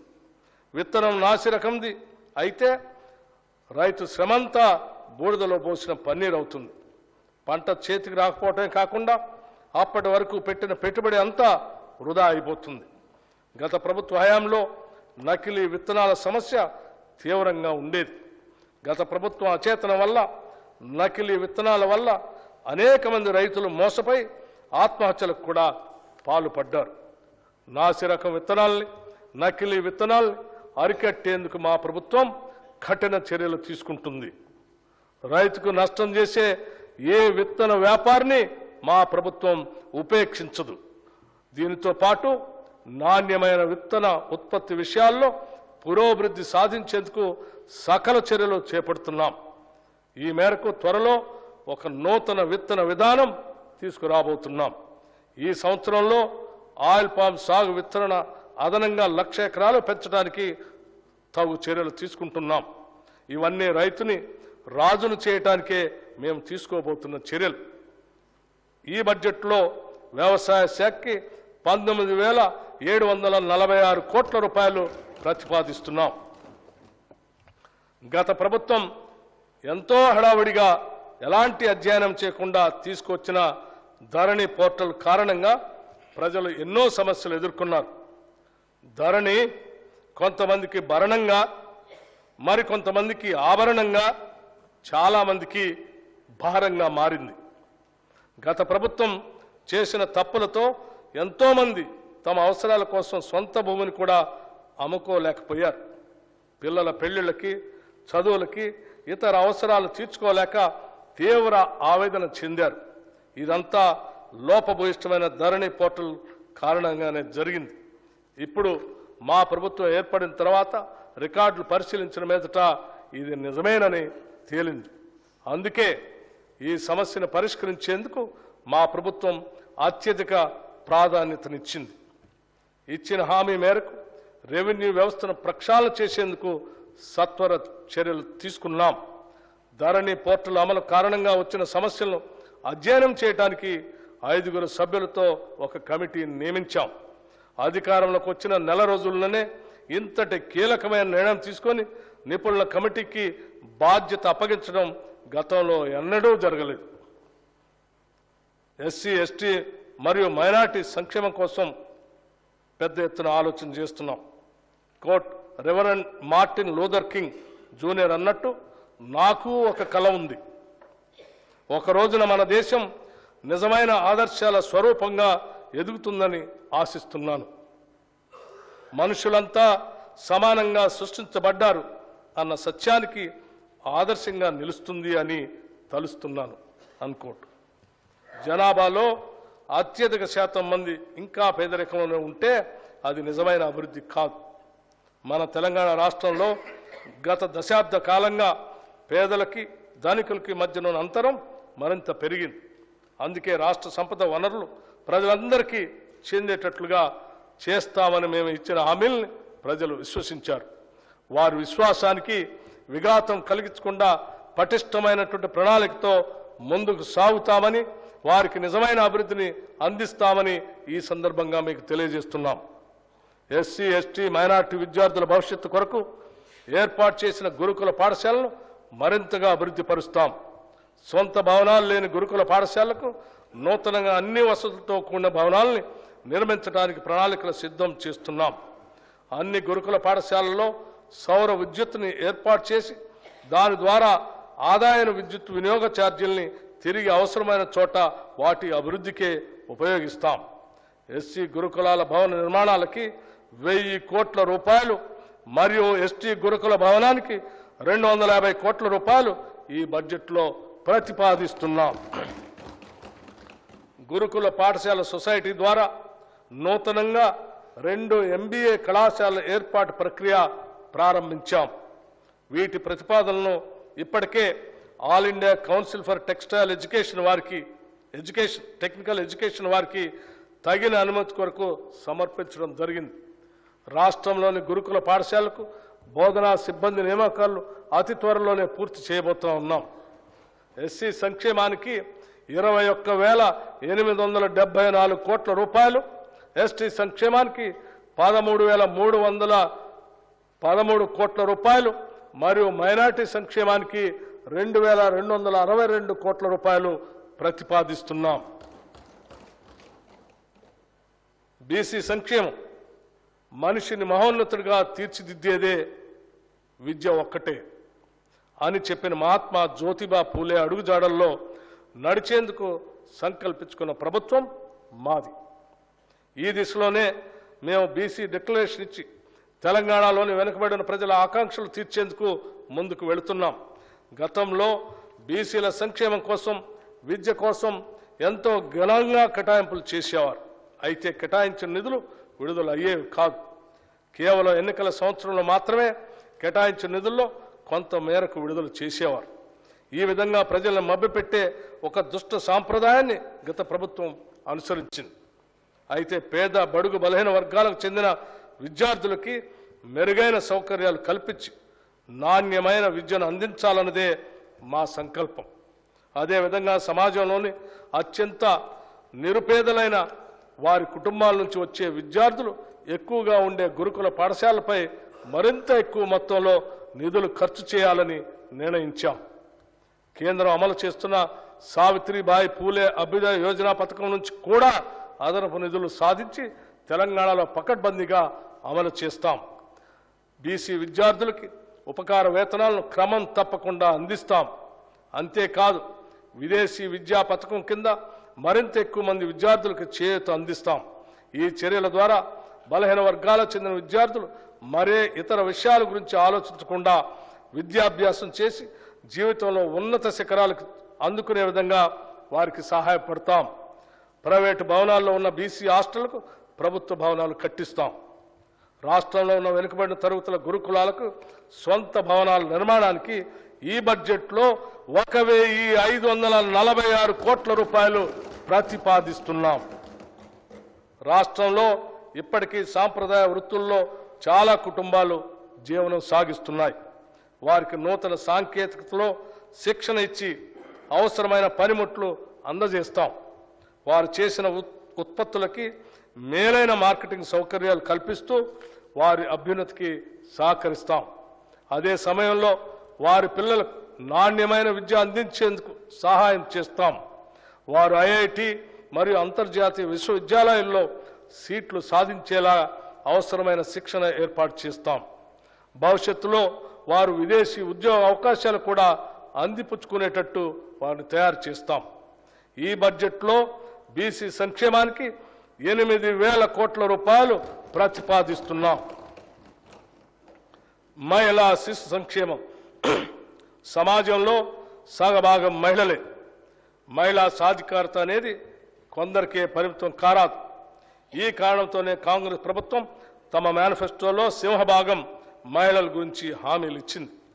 తెలంగాణ ఆడబిడ్డలను మహాలక్ష్ములను చేయాలనే ఆలోచనతోనే మహిళలకు ఉచిత బస్సు ప్రయాణం పథకాన్ని డిసెంబర్ 9న ప్రారంభించుకున్నాం. ఇందిరా కాంతి పథకం ద్వారా మహిళా స్వయం సహాయ సంఘాలని పెద్ద ఎత్తున ప్రోత్సహిస్తాం. పిల్లలు ఉద్యానవనంలో మొగ్గల్లాంటి వారు, రేపటి పౌరులు. జాతి భవిష్యత్తు నిర్మించేది వాళ్లే. కాబట్టి వారిని జాగ్రత్తగా, ప్రేమగా పెంచాలి అని భారత తొలి ప్రధాని పండిట్ జవహర్లాల్ నెహ్రూ ఏనాడో చెప్పారు. ఆ సూక్తిని పాటించేందుకు రాష్ట్ర ప్రభుత్వం అకుంఠిత దీక్షతో పనిచేస్తుంది. పాఠశాల విద్యపై మా ప్రభుత్వం ఎక్కువ శ్రద్ధ చూపాలని నిర్ణయించింది. అవసరమైన నిధులు అందుబాటులో ఉంచడమే కాకుండా అన్ని స్కూళ్లలో డిజిటల్ క్లాస్ రూమ్లను ఏర్పాటు చేయాలని నిర్ణయించాం. రాష్ట్రంలో ఉన్న 35,781 అంగన్వాడీ కేంద్రాల ద్వారా గర్భిణీ స్త్రీలకు, బాలింతలకు పోషకాహారాన్ని అందించే కార్యక్రమాన్ని పటిష్టంగా చేపడుతున్నాం. విద్యారంగం. తెలంగాణ రాష్ట్రాన్ని ఎడ్యుకేషన్ హబ్గా తయారు చేయాలనేది రాష్ట్ర ప్రభుత్వ సంకల్పం. అంతేకాదు, పేదవారు సైతం ఉన్నత విద్యను అందుకునే విధంగా ఫీజు రియంబర్స్మెంట్ విధానాన్ని తీసుకొచ్చింది కాంగ్రెస్ ప్రభుత్వమే. అయితే గత ప్రభుత్వం ఫీజు రియంబర్స్మెంట్ నిధులను సరైన సమయంలో విడుదల చేయకపోవటం వల్ల ఎంతోమంది విద్యార్థులు తమ చదువు పూర్తయి కూడా కాలేజీల నుండి తమ అర్హత సర్టిఫికెట్లు పొందలేక ఎన్నో విలువైన అవకాశాలు కోల్పోయి తీరని నష్టం చవిచూశారు. ఆనాడు కాంగ్రెస్ ప్రభుత్వం ప్రారంభించిన సాంప్రదాయాన్ని మరింత పకడ్బందీగా ముందుకు తీసుకువెళ్ళటానికి ఈనాటి మా ప్రభుత్వం కృతనిశ్చయంతో ఉంది. ఫీజు రియంబర్స్మెంట్తో పాటుగా ఎస్సీ, ఎస్టీ, బీసీ, మైనారిటీ, బాలబాలికలకు ప్రస్తుత స్కాలర్షిప్లని సకాలంలో అందించేందుకు కూడా అన్ని ఏర్పాట్లను చేస్తున్నాం. ప్రతి మండలానికి అధునాతనమైన సౌకర్యాలతో అంతర్జాతీయ ప్రమాణాలతో తెలంగాణ పబ్లిక్ స్కూల్ని ఏర్పాటు చేస్తామని ఈ సందర్భంగా మీకు తెలియజేస్తూ ఉన్నాం. కళాశాల స్థాయిలో ఉద్యోగానికి అవసరమైన మేరకు కోర్సులను ప్రవేశపెట్టి పోటీ ప్రపంచంలో తెలంగాణ విద్యార్థులు నెగ్గుకు రాగల సమర్థతను సమకూరుస్తాం. ఉన్నత విద్యా మండలిని పూర్తిగా ప్రక్షాళన చేసి ఉన్నత విద్యలో ప్రమాణాలని మెరుగుపరుస్తాం. పైలట్ ప్రతిపాదికన తెలంగాణ పబ్లిక్ స్కూల్స్ ఏర్పాటుకు ఈ బడ్జెట్లో 500 కోట్ల రూపాయలు ప్రతిపాదిస్తున్నాం. రాష్ట్రంలో సాంకేతిక విద్యను మరింత పటిష్టంగా మరియు పారిశ్రామిక అవసరాలకు అనుగుణంగా సమాయత్తం చేయడానికి మన రాష్ట్రంలోని 65 ఐటీఐల్ని ప్రైవేటు సంస్థల భాగస్వామ్యంతో ఒక బృహత్తర ప్రణాళిక అమలుపరచబోతా ఉన్నాం. ఈ రంగంలో అనుభవం ఉన్న ప్రముఖ జాతీయ మరియు అంతర్జాతీయ సంస్థలు ప్రభుత్వంతో కలిసి పనిచేయడానికి ఆసక్తి చూపిస్తున్నాయి. ఇతర రాష్ట్రాల్లో మన అధికారులు బృందం అధ్యయనం చేయించి మనకు అవసరమైన రీతిలో ఒక ఉత్తమమైన ప్రణాళిక తయారు చేయడం జరిగింది. దీనిలో భాగంగా రాష్ట్రంలోని అన్ని ప్రభుత్వ ఐటీఐలకి కొత్త సాంకేతిక పరికరాలు అందించడం, వాటిని ఉపయోగించుకునేందుకు అవసరమైన శిక్షణను కొత్త కోర్సుల రూపంలో అందిస్తాం. ఈ ఐటీఐల్లో అదనంగా సీట్లు పెంచి ఎక్కువ మంది విద్యార్థులకి శిక్షణ అందిస్తాం.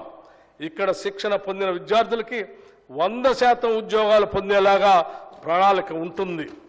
ఈ పథకానికి మంత్రివర్గ ఆమోదం కూడా లభించిందని చెప్పడానికి సంతోషిస్తున్నాను. స్కిల్ యూనివర్సిటీ ఏర్పాటుపై కూడా రాష్ట్ర ప్రభుత్వం ముందడుగు వేసింది.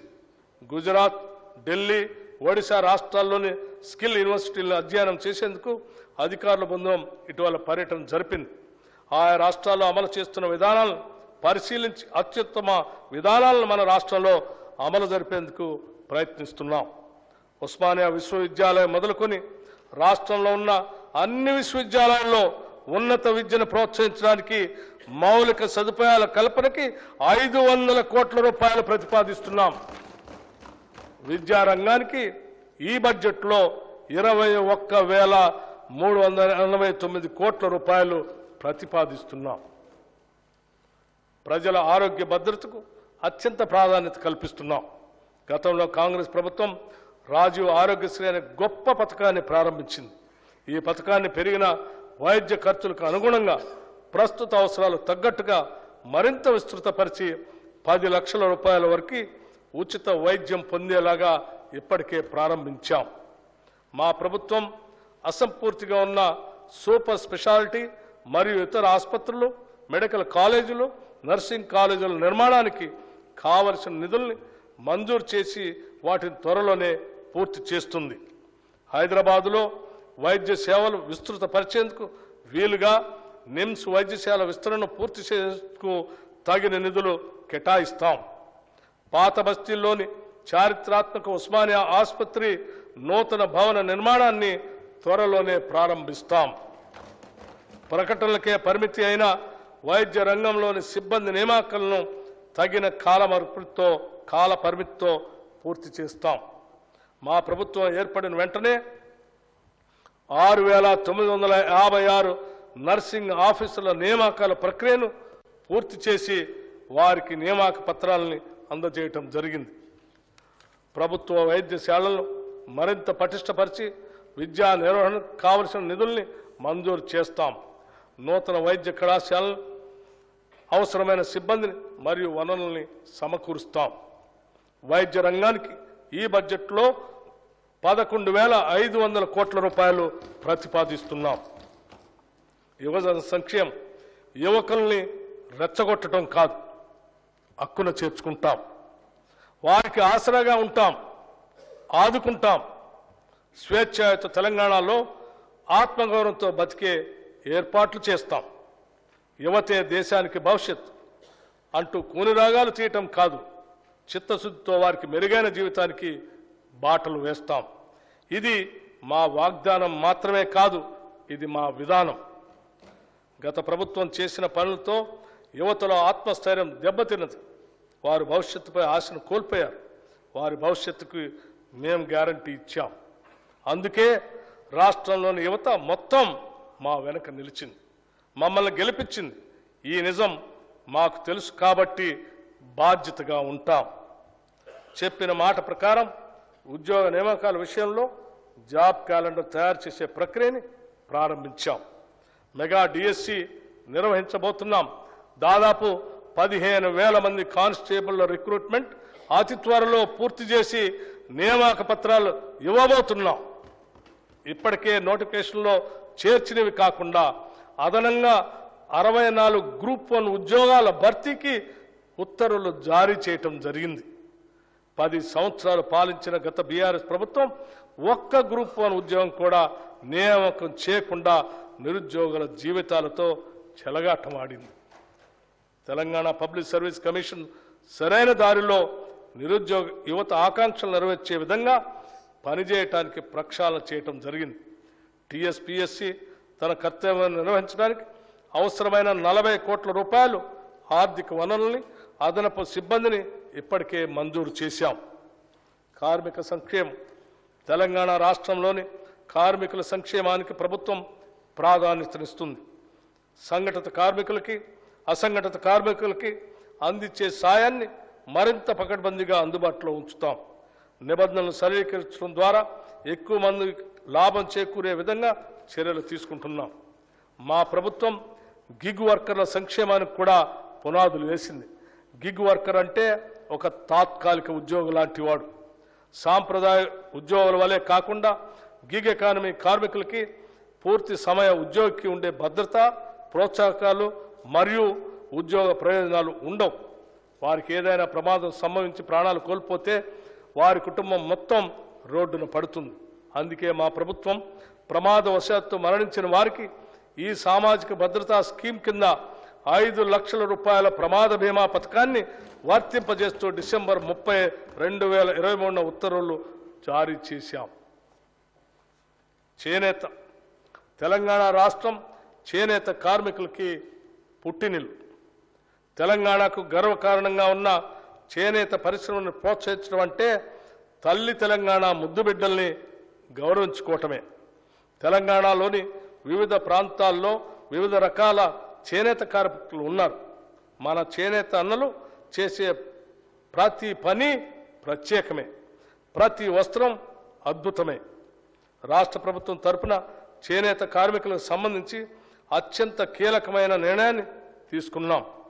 ప్రస్తుతం రాష్ట్ర ప్రభుత్వానికి అవసరమైన వస్త్రాలను స్కూలు విద్యార్థులకు అందించే స్కూలు యూనిఫామ్లను ఒకే చోటు నుంచి కొనుగోలు చేస్తున్నది.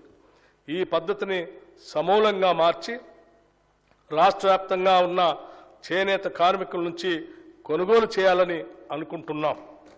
ఇందుకు సంబంధించిన నియమ నిబంధనలు రూపొందించేందుకు చేనేత కార్మికులు లాభం పొందే విధంగా ఉండేందుకు తగిన సూచనలు, సలహాలు తీసుకోవటానికి త్వరలో ఒక ప్రత్యేక సమావేశాన్ని ఏర్పాటు చేయబోతున్నాం. చేనేత కార్మికులు ఈ సమావేశంలో అందించే అతి విలువైన సలహాలని మా ప్రభుత్వం వినమ్రంగా స్వీకరిస్తుంది. వాటిని చిత్తశుద్ధితో అమలు చేస్తుంది. అగ్గిపెట్టెలో పట్టే చీర నేసిన తెలంగాణ అద్భుత చేనేత కళా వైభవాన్ని తిరిగి ప్రపంచం ముందు ఉంచుతాం. విద్యుత్ రంగం. రైతులకు ఉచిత విద్యుత్ ఇవ్వటం అనేది కాంగ్రెస్ పార్టీ అధికారంలో ఉన్నప్పుడు ప్రారంభించిన విధానం. కాంగ్రెస్ ప్రభుత్వ హయాంలో రైతులు ఈ ఉచిత విద్యుత్ పథకంతో ఎంతో ఆనందంగా ఉండేవారు.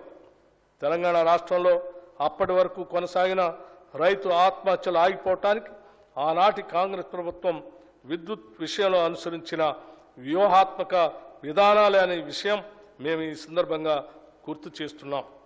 రాష్ట్రంలోని రైతులకి 24 గంటలు నాణ్యమైన విద్యుత్తును అందించడానికి మా ప్రభుత్వం కట్టుబడి ఉంది.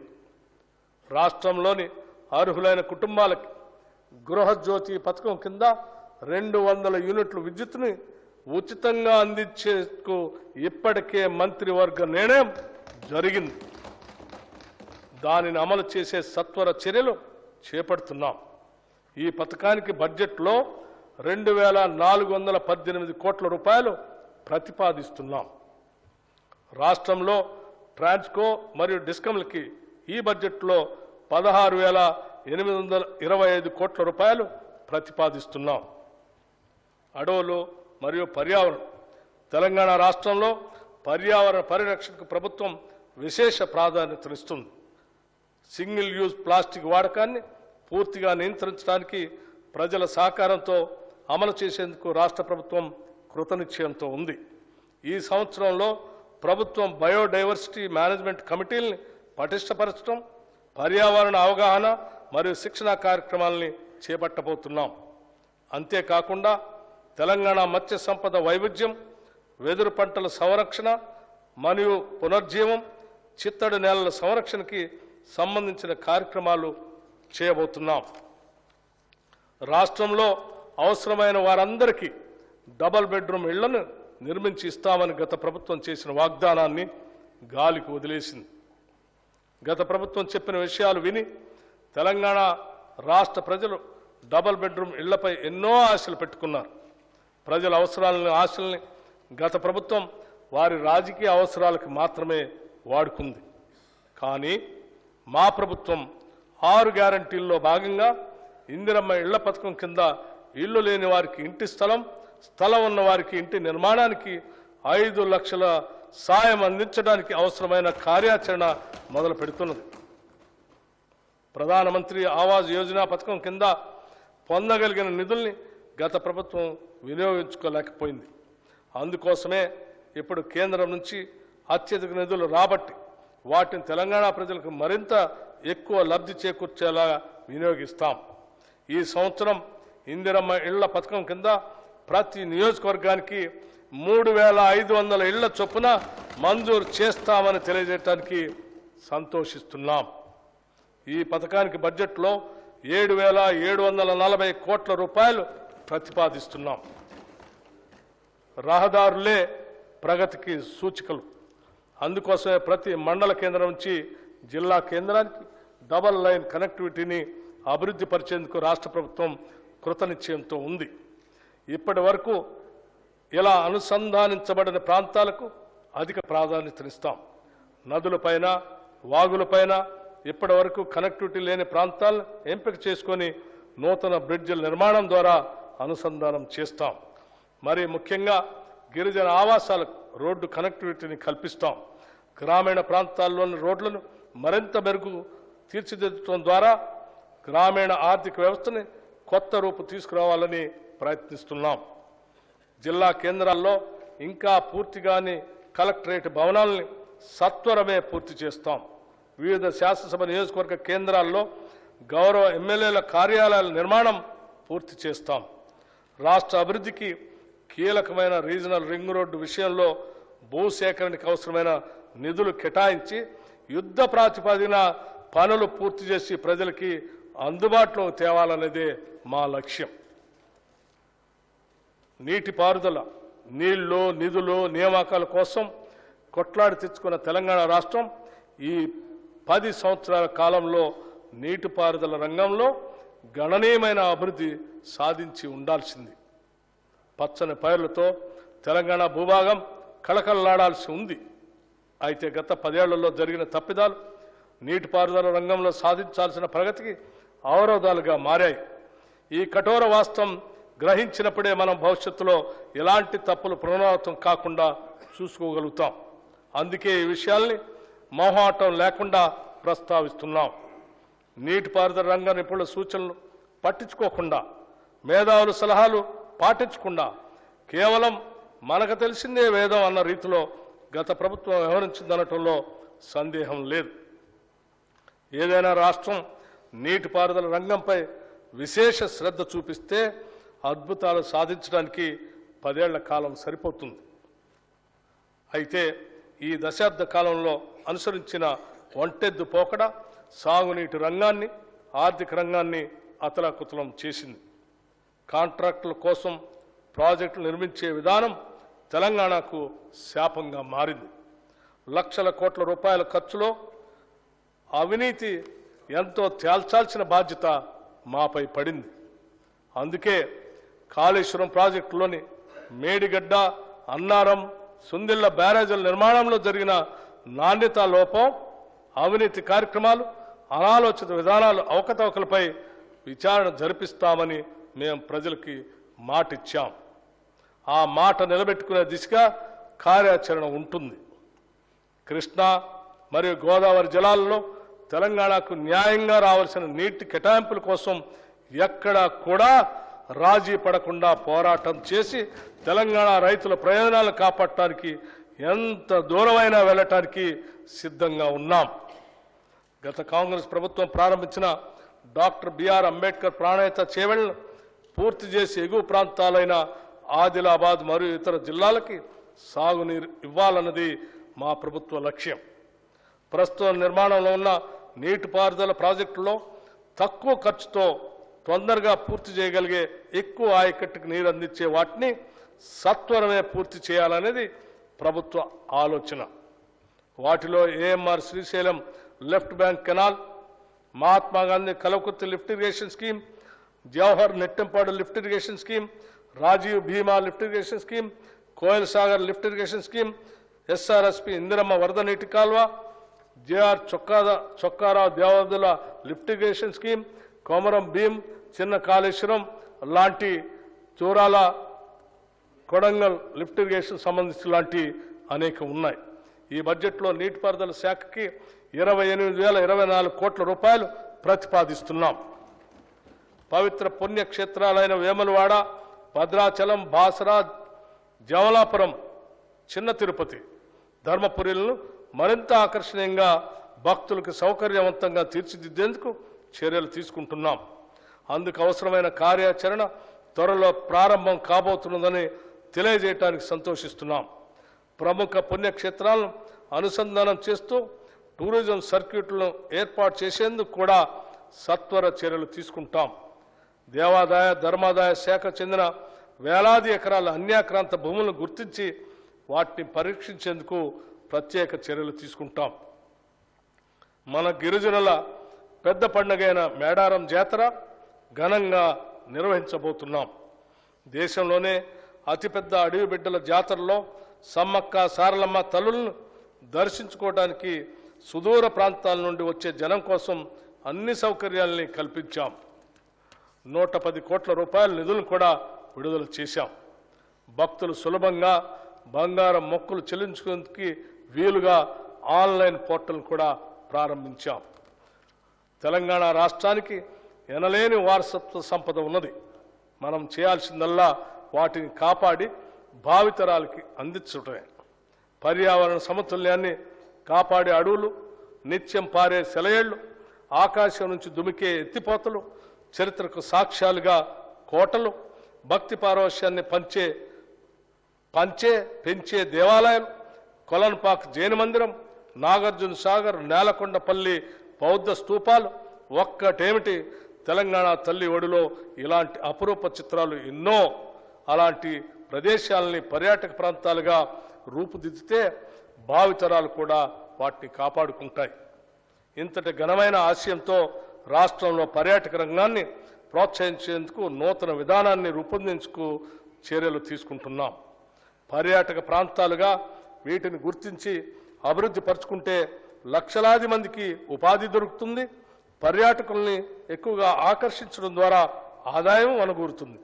ఇన్ని లాభాలున్న పర్యాటక రంగం ఇక పరుగులు పెట్టే విధంగా చర్యలు తీసుకుంటాం. రాష్ట్ర దేవాదాయ ధర్మాదాయ శాఖ సహకారంతో టెంపుల్ టూరిజం విధానాన్ని తీసుకొస్తాం. ఈ విధంగా రాష్ట్రంలో ఉన్న ప్రముఖ దేవాలయాలకి యాత్రికులు అధిక సంఖ్యలో వచ్చే విధంగా సౌకర్యాలు విస్తరిస్తాం. రాష్ట్రంలో వృధాగా ఉన్న పర్యాటక శాఖ ఆస్తుల్ని లాభసాటిగా మార్చేందుకు సత్వర చర్యలు తీసుకోవాలని కూడా నిర్ణయించాం. అనువైన అటవీ ప్రాంతాలను ఎంపిక చేసుకొని పర్యావరణ రహితంగా ఉండేలాగా వాటిని పర్యాటక స్థలాలుగా తీర్చిదిద్దుతాం. వాటిని ఐటీ ఇండస్ట్రీతో అనుసంధానం చేస్తాం. ప్రపంచ వారసత్వ సంపదగా గుర్తింపు పొందిన రామప్ప దేవాలయాన్ని పర్యాటకంగా మరింత అభివృద్ధి పరిచేందుకు చర్యలు తీసుకుంటున్నాం. ములుగు జిల్లాలో రామప్ప దేవాలయం పరిసరాల్లోని శిథిల దేవాలయాల్ని పునరుద్ధరించేందుకు కార్యాచరణ రూపొందించాం. ఈ కార్యక్రమాన్ని పూర్తి చేయడం ద్వారా రామప్ప దేవాలయం యొక్క విశిష్టత మరింత పెరుగుతుంది. ప్రభుత్వం ఇప్పటికే ప్రకటించిన విధంగా ఇక నుంచి నంది అవార్డుని గద్దర్ అవార్డు పేరుతో చిత్ర మరియు టీవీ కళాకారులకి అందజేయబోతున్నాం. ప్రజా యుద్ధ నౌక గద్దర్ అన్నకు ఇది మేమిచ్చే నివాళి. గద్దర్ అన్నను గౌరవించుకోవటం అంటే తెలంగాణ సంస్కృతిని ప్రగతిశీల భావజాలంతో సమాజాన్ని చైతన్యపరిచే ప్రజా కవుల్ని ప్రజా గాయకుల్ని గౌరవించుకోవటమే. అందుకే ఇక నుంచి గద్దర్ అవార్డులు తెలంగాణ కళాకారుల కీర్తి పతాకను ప్రపంచానికి చాటి చెప్తాయి. రాష్ట్రంలోని వివిధ అసెంబ్లీ నియోజకవర్గాల పరిధిలో సత్వర అభివృద్ధి సాధించేందుకు ప్రజా అవసరాలను గుర్తించి ఎమ్మెల్యేలు ఎమ్మెల్సీలు సంబంధిత మంత్రులు తగిన చర్యలు తీసుకోవడానికి వీలుగా అవసరం మేరకు నిధులు అందుబాటులో ఉంచుతున్నాం. నియోజకవర్గ అభివృద్ధి కార్యక్రమం కింద గత ప్రభుత్వం నిధులు కేటాయించడమే కానీ అవసరం మేరకు విడుదల చేయలేదు. ఇక నుంచి ఆ పరిస్థితి లేకుండా ప్రభుత్వం చర్యలు తీసుకుంటుంది. రాష్ట్రంలో శాంతి భద్రతలను పరిరక్షించడం మా ప్రభుత్వ ప్రథమ కర్తవ్యం. శాంతి భద్రతలు అదుపులో ఉంటే ప్రజలకు సంక్షేమ కార్యక్రమాలను నిరాటంకంగా అందించే అవకాశం ఉంటుంది. గత 5 సంవత్సరాలుగా రాష్ట్రంలో మాదక ద్రవ్యాల వినియోగం ఎక్కువైంది. ఎంతోమంది యువతీ యువకులు మాదక ద్రవ్యాలకు బానిసలుగా మారుతున్నారు. ఇది ఏమాత్రం ఉపేక్షించే అంశం కాదు. అందుకే రాష్ట్రంలో మాదక ద్రవ్యాల అక్రమ రవాణాపై ఉక్కుపాదం మోపుతున్నాం.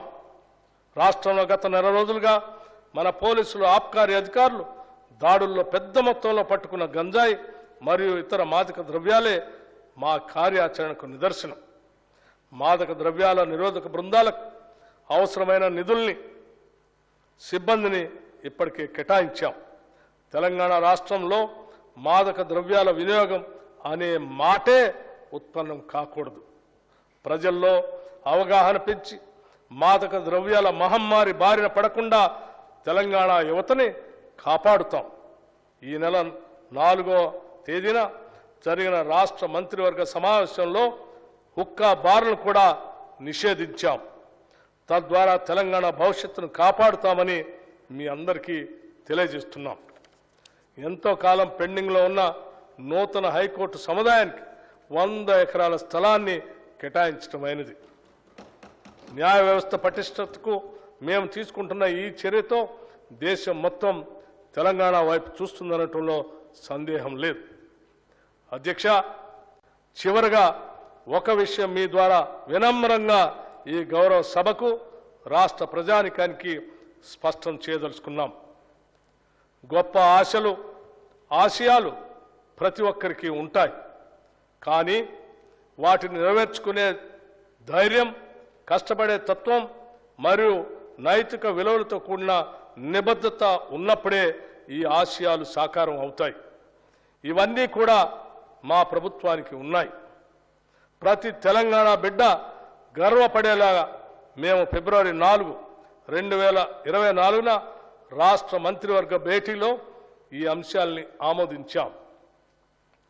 ప్రముఖ తెలంగాణ కవి అందశ్రీ రాసిన జయ జయ హే తెలంగాణ జననీ జయకేతనం అనే గీతాన్ని రాష్ట్ర గీతంగా ప్రకటించాం. మన రాష్ట్ర వాహన రిజిస్ట్రేషన్ కోడ్ టీఎస్ నుండి టీజీకి మార్చాం. రాచరిక ఆనవాళ్లతో ఉన్న రాష్ట్ర అధికారిక చిహ్నాన్ని మారుస్తూ భారత రాజ్యాంగ స్ఫూర్తితో ప్రజాస్వామ్యం మరియు తెలంగాణ సంస్కృతి ప్రతిబింబించేటట్టుగా తీర్చిదిద్దడానికి నిర్ణయించాం. తెలంగాణ తల్లుల ప్రతిరూపం ఉట్టిపడేటట్టుగా తెలంగాణ తల్లి విగ్రహం రూపొందించడానికి నిర్ణయించాం. ఈ నిర్ణయాలు తెలంగాణ బిడ్డలుగా మనందరి అస్తిత్వాన్ని కాపాడేవి, మన గౌరవాన్ని పెంచేవి. ఈ సందర్భంగా తెలంగాణ ప్రజానికానికి మా ప్రభుత్వం కృతజ్ఞతలు తెలుపుతూ వారి ఆశలు నెరవేర్చుతామని, ఇందిరమ్మ రాజ్యం సాకారం చేస్తామని మరొకసారి తెలియజేసుకుంటున్నాం. ఓట్ ఆన్ అకౌంట్ ప్రవేశపెట్టడానికి కారణం మా ప్రభుత్వం ప్రవేశపెట్టే తొలి బడ్జెట్ ఓట్ ఆన్ అకౌంట్ బడ్జెట్గా పెట్టడం మాకు కొంత అయిష్టంగానే ఉంది. కానీ కేంద్ర ప్రభుత్వం ఫిబ్రవరి 1, 2024న ఓట్ ఆన్ అకౌంట్ బడ్జెట్ ప్రవేశపెట్టింది. మొదటి నుంచి మా ప్రభుత్వానికి నిధులు ఎలా సమకూర్చుకోవాలనే విషయం మీద స్పష్టమైన అవగాహన ఉంది. దానిలో భాగంగానే కేంద్ర ప్రభుత్వం వివిధ పథకాలకు విడుదల చేసిన నిధుల్ని సాధ్యమైనంత ఎక్కువగా రాష్ట్ర ప్రజల ప్రయోజనాలకి ఉపయోగించుకోవాలనేటువంటి స్పష్టత ఉంది. అలాంటప్పుడు కేంద్ర ప్రభుత్వం యొక్క పూర్తి స్థాయి బడ్జెట్లో వివిధ రంగాల వారిగా కేటాయింపులు జరిగినప్పుడే మన రాష్ట్రానికి ఎంత మేరకు ఆ నిధుల్లో వాటా వస్తుందనేది అంచనా వేయగలుగుతాం.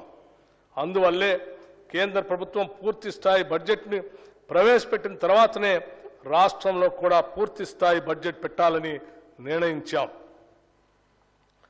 తెలంగాణలో ఇందిరమ్మ రాజ్యం ఏర్పాటు చేయటమే లక్ష్యంగా కాంగ్రెస్ ప్రభుత్వం ఈ బడ్జెట్ని ప్రవేశపెడుతుంది. ఈ బడ్జెట్ లక్ష్యం ఒక్కటే, అదేమిటంటే తెలంగాణ రాష్ట్రం మొత్తాన్ని సమగ్రంగా అభివృద్ధి చేయటం. కాంగ్రెస్ ఎన్నికల ప్రణాళికలో ప్రస్తావించిన విధంగా 6 గ్యారంటీల్ని తూచా తప్పకుండా అమలు చేస్తూ తెలంగాణ రాష్ట్రంలోని బడుగు బలహీనలను అన్ని రకాలుగా అభివృద్ధి చేస్తాం. నీళ్లు, నిధులు, నియామకాలు అనే 3 అత్యంత ప్రధానమైన అంశాలను దృష్టిలో ఉంచుకొని తెలంగాణ రాష్ట్రంలో విద్య, వైద్యం, మౌలిక సదుపాయాలు, ఉపాధి కల్పన పెంచడం ద్వారా సమగ్ర అభివృద్ధి సాధిస్తాం. గత పాలకులు ప్రభుత్వ ఖజానాను దివాలా తీయించారు. ప్రణాళిక లేకుండా, హేతుబద్ధత లేకుండా వారు చేసిన అప్పులు ఇప్పుడు పెద్ద సవాళ్లుగా మారాయి. అయితే ప్రణాళికాబద్ధమైన ఆలోచనలతో, సహేతుకమైనటువంటి కార్యాచరణతో ఈ సవాళ్లను మేము అధిగమిస్తామని ఈ సందర్భంగా మీకు తెలియజేసుకుంటున్నాం. మా ప్రభుత్వం దోబారా వ్యయాన్ని గణనీయంగా తగ్గిస్తుంది. కాళేశ్వరం ప్రాజెక్టు లాంటి నిరర్ధకమైన ఆస్తులు పెంచుకుంటూ వాటిని తెలంగాణ ప్రజలకు భారంగా చేయటం మా విధానం కాదు. కేవలం తెలంగాణ ప్రజలు అభివృద్ధి చెందటం, వారు సంతోషంగా ఉండటం మాత్రమే మా లక్ష్యాలు. దీనికి అనుగుణంగానే మా ప్రభుత్వ విధానాలు ఉంటాయని నేను ఈ బడ్జెట్ ప్రతిపాదనల ద్వారా మరొక్క మారు స్పష్టం చేస్తున్నాను. అధ్యక్ష, 2024-25 సంవత్సరానికి సంబంధించిన బడ్జెట్ ప్రతిపాదనలు సభకు సమర్పించదలుచుకున్నాం. 2022-23 అకౌంట్లు 2022-23 ఆర్థిక సంవత్సరం లెక్కల ప్రకారం 2,04,523 కోట్ల రూపాయలు ఖర్చు అయింది. రెవెన్యూ మిగులు 5,944 కోట్ల రూపాయలు. ద్రవ్య లోటు 32,557 కోట్ల రూపాయలు. 2023-24 సవరించిన అంచనాల ప్రకారం 2023-24 సంవత్సరానికి చేసిన మొత్తం అంచనా వ్యయం 2,24,625 కోట్ల రూపాయలు. ఇందులో రెవెన్యూ వ్యయం 1,69,141 కోట్ల రూపాయలు కాగా మూలధన వ్యయం 24,178 కోట్ల రూపాయలు. సవరించిన అంచనాల ప్రకారం రెవెన్యూ ఖాతాలో మిగులు 9,031 కోట్ల రూపాయలు. ద్రవ్య లోటు 33,786 కోట్ల రూపాయలు.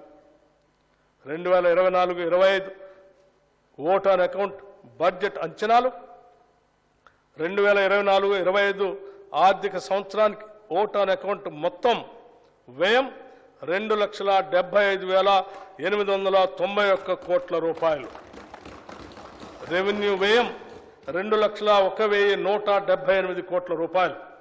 మూలధన వ్యయం 29,669 కోట్ల రూపాయలుగా ప్రతిపాదిస్తున్నాను.